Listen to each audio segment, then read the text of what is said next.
director, producer, and did the hands and things sliding on tables. We were reenactment drawings too. Yeah, we Don't we forget that. enacted that sex tape. Yeah. Invented some new moves.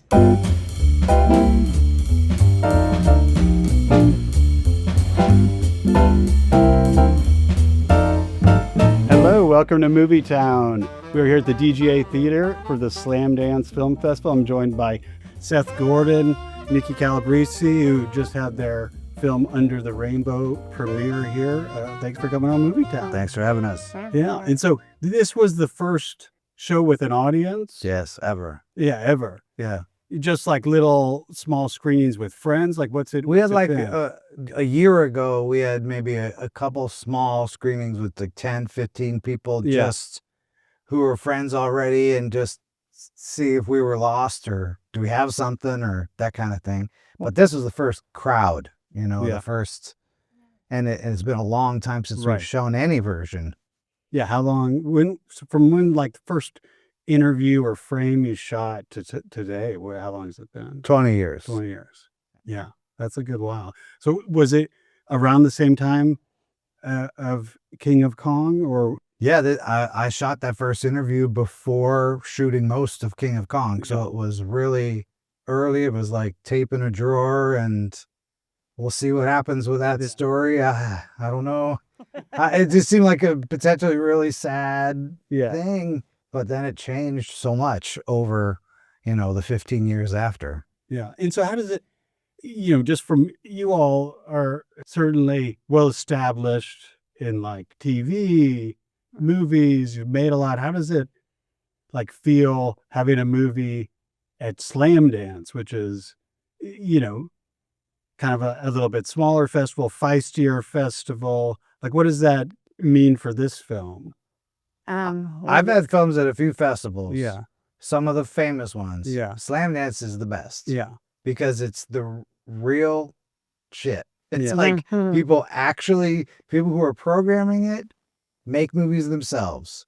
You're being chosen by other artists, and there is just a purity to it that I think really you can feel every minute. Yeah. So I think it's what started my career the first time. And so to me, coming back here makes all sense in the world. Right. It's real simple math. Okay. Yeah. And what had you had? No, I have never had a film in a festival. So I've been working in television and directing and show running for many, many years. And so when I make something, it just goes goes on TV and maybe someone watches it, maybe they don't.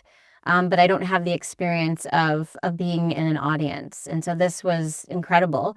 And Slamdance being the first festival I've ever been in is incredible because it is, like Seth said, it's just such the spirit of filmmaking. It's about making a film. And the kickoff day a couple days ago when everyone was introducing themselves and talking about their films, there's just so much creativity that you're just like, yeah, this is it. This is why we do this. Yeah. Do you feel like your mindset and approach towards movies has significantly changed? Like, how has it changed? For me, I feel like I've been learning things constantly for 20 years and trying to apply that in every circumstance. But that ultimately, when it comes down to festivals and screening stuff, it's like quality is king. Yeah. And if you got it, if you got the goods, then it works. And I feel like it's just a great venue for that. It's not trying to be the same kind of festival. It's more like legit and real. We're not being schlepped up to a mountainside party where you're supposed to feel special and are you behind the velvet rope? Like none of that shit. This is just like great movies with people who care about them. Yeah.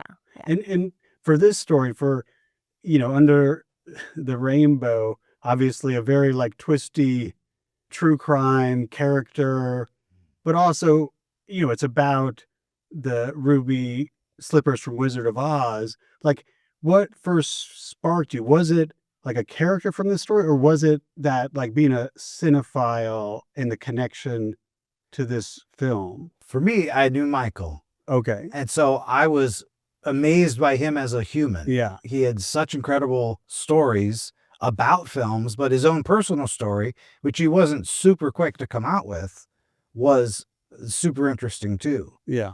And then we realized the opportunity that there was another very important character in the movie who's very, very different. Yeah. And that this could become a character study about two people connected through a crime. Yeah. And that's what lit us up, I would say. Yeah. Yeah. And I think also to the idea that, Terry was just skewered in the press, maybe rightfully so, but it was very just like, retired mobster makes one last score. Yeah. And so it was like, there's more to this. Yeah. Way more to this.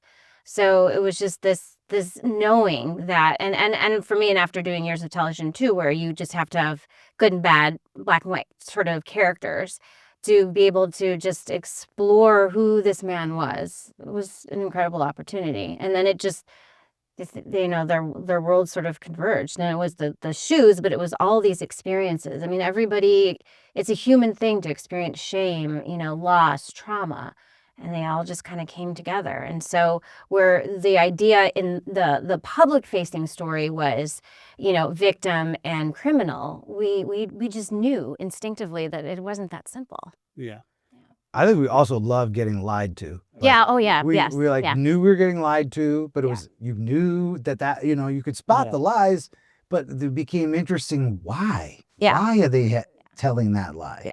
Yeah. And That's a then good point. as circumstances changed, the stories evolved a little, and then it became about seeing how it evolved and understanding why that was. So it required a lot of patience, Mm-hmm. and a lot of changes, but I feel like it was a study of the stories people were afraid to tell for some reason. Yeah. Yeah. We liked being, I don't say like that. We were like, yeah, lie to us. We were not investigative reporters. Certainly we had to do a lot of research, but that's the story. Instead of challenging Terry or Michael or anybody in this entire story, it was like, you tell us what you want to, give that to us, and then we'll follow the road to where that takes us. So, Yeah. And, working in narrative and doc, like jump in between them, like what is it, the difference between working on a film for 20 years in terms of having some like stylistic touch points, whereas in a narrative, you might go in and just, okay, I kind of want, like, I'm going to use this, movie as a little bit of a frame for the style, the type of story, the type of energy. What is it like to try to have something that's going to work over 20 years? I think because we spent so much time baking in the story Yeah. and weren't obsessed with what the style was. Let's just capture the story. And then at the end, let's figure out how to tell it. Yeah. yeah. That I think really helped us because there wasn't a lot of getting distracted by tricks and toys and fancy camera moves or whatever for acquiring the footage. But then it's such a complicated, layered saga that we had to come up with some way of telling that story efficiently. So that's where some of the style stuff came, was just, God, we got to get through all this in a few minutes. Yeah. We've got to come up with a way to really efficiently get through all that. So And it's kind of cool that we didn't have a fancy budget to do recreations. Yeah. So, that helped us actually. I think, and also, it's just this idea of, like Seth was talking about all the gear. It's like the story led us. It's story first, and then what our gear was going to be. I find a lot of times, I think we find in general, when you set up a lot of cameras and there's lots of futzing and there's a lot of how an image is going to look, everything sort of atrophies in front of the camera. Eventually you get a version of your subject that is performing for you versus just, let's set up really quick and let's go. So it was really about the story versus how, sexy our camera angles were. Yeah. And, are you guys big moviegoers? Do you go to the theater? Love. Yeah. And so, I'm just wondering, like in this time when, when you make a movie, you kind of don't know if it's going to be going to theaters, like, almost except at the highest level. Mhm. What does it still mean to you to like go to movies, and what do you go see? Do you go see new movies, or you go in to see old I went rep Sinners. stuff? Yeah. Sinners, because she said so. She was like, "You can't miss this thing." Okay. Yeah. Sinners was incredible. It was everything I wanted in a film. Yeah. Everything. It just hit everything. Do you go see old movies in LA? Yeah. What was the last thing you saw? I'm blanking on the name of the film I just saw. Who was in it? Go. What was it? Seth, you go first. Well, the truth is, I don't really go very much unless it's something my kid wants to go to, and the rest is like watching docs at home. Okay. Really, for the most part. So you're like a doc fiend? Yeah. Yeah. Oh yeah. Did you have your movie? Well, no, it's Richard. It was Richard Pryor, and he was working in like a factory. Blue Collar? Yes. Yeah, great movie. And I just saw it.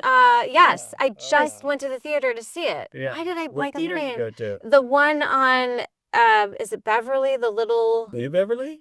No, God, Okay. terrible. Because I want to give them a shout out, but it Brain was. Dead? I don't know, but I think it was it was right on Beverly, and yeah, I saw Blue Collar, and it was so great. Oh yeah, that's a great one. No, I mean, I think LA's in a very unique movie going time right now, where there's a lot of theaters that have kind of filled the void of bigger theaters closing and the ArcLight closing, and it's mostly around revival cinema and like and some indie film, but it's very young crowd kind of out. That's like, awesome. Yeah. Well, also Alamo does it. Like I love the Alamo downtown LA. So and anytime Psycho is playing, Okay, that's your movie to go. I have to see Psycho at least once a year. Yeah. Yeah. And Seth, just saying that you're like a big doc watcher, Mhm. like it's interesting to me that you went from King of Kong straight to kind of narrative comedy, though. Yeah. What That's did weird you to me, also too. have that? So like comedy. It's like executive saw King of Kong, and they're like, comedy. That guy's comedy. Yeah. I'm like, I need to work. So Yeah. yes, let's go. So did you think you were going to be a doc filmmaker at that point? Is that how you were approaching it? I just was open to, like, I was interested in narrative. I wanted to chase that, but I had no real say in what movie I could attach to that would actually get made. Yeah. Right. So it turned into doing the ones that could get a green light. And that was, and then for the docs, I was always trying to support them as a producer, help other folks make them. Yeah. Which has been awesome. But, I always kind of wanted to come back. Yeah. It's always like, and I keep getting make sure I've got a camera I could shoot with that is, ready to go. Yeah. Well, what are the projects over your guys' careers that you find people, either you hear it like, at the airport, like, does you overhear people talking about your projects, or people find out you made this and they're like, oh, they light up? Like, what's the projects that seem to like spark people the most still? I mean, it could be your first movies, it could be, the latest. I'll tell you, mine's real geographically specific. Yeah. Like for me, Kong is on the coast. King of Kong's on the coast. Four Christmases in the middle. Because it's become certainly, it plays every Christmas. Yeah, it's crazy. Yeah. And then Horrible Bosses is like in certain pockets, people really love it, but they're distinct groups. Right. Like they don't watch those other ones. Yeah. It's wild. That is funny. Yeah, that's very interesting. Really? And what about you, Ricky? Well, let's see. Pit My Ride. Okay, awesome. People, it's a generational thing. Me excited just hearing that. I spent a lot of time with exhibit. So Pit My Ride, people get really excited about. But then I found now there's like a cutoff. Now people like, younger people are like, I don't know what the hell that is. Yeah, it's not something that like people are discovering, watching, binging those episodes. I've worked a lot in crime. So, specifically there's in the Discovery Channel universe, there's a lot of stuff, that I could say, from my strange addiction to, stuff with the FBI. But yeah, so. And what about, one of your things you've made that's sort of like your treasured, project, or just that maybe didn't get the lights or attention that others have gotten, but that really means a lot to you that you did? Small town news. I think Okay. it was such a labor of love. I developed it, I directed it. I spent over 3 years in this very small town in Prompt, Nevada, Nevada, and it meant so much to me. I think it was a time where there's an election happening. It's a red voting county, and I spent so much time with people that wanted to support Trump. And when I really got to know them and realized that that there was a lot at play with media kind of making us more divided than we needed to be, I was like, this is an important story to tell. But also it's a comedy. Yeah. And a lot of times people, thought it was scripted, but it was all very real. So that's my specialty has been over my career is, marginalized communities or people that are, othering. And it was my opportunity to just kind of sit across from somebody who loved Trump and, see where we went with it. So, yeah. That's interesting. Yeah. What about you, Seth? Any of your films or TV stuff pop out? There was a show I did for Netflix called Atypical. That was about a kid on the Yeah, spectrum. I That was like a I watched special that little first show. season of it for sure. Yeah. Yeah, and I've a doc I produced called Finders Keepers. Which I love. Like doc obsessives sometimes know it, Yeah. but it's. I thought it was the guy's leg. The Yeah. foot. Oh, the foot. the leg yeah. of the smoker. Yeah. Yeah, it was like it was a trip and a special character study kind of a thing. It didn't really get the traction that I felt like. Whatever. We just wanted people to see it. It's crazy characters. It's so wonderful good. characters. Yeah. Well, thank you guys for Yeah. taking the time to come on Movie Town, and I hope you enjoy Slamdance. Thanks for having us. Yeah.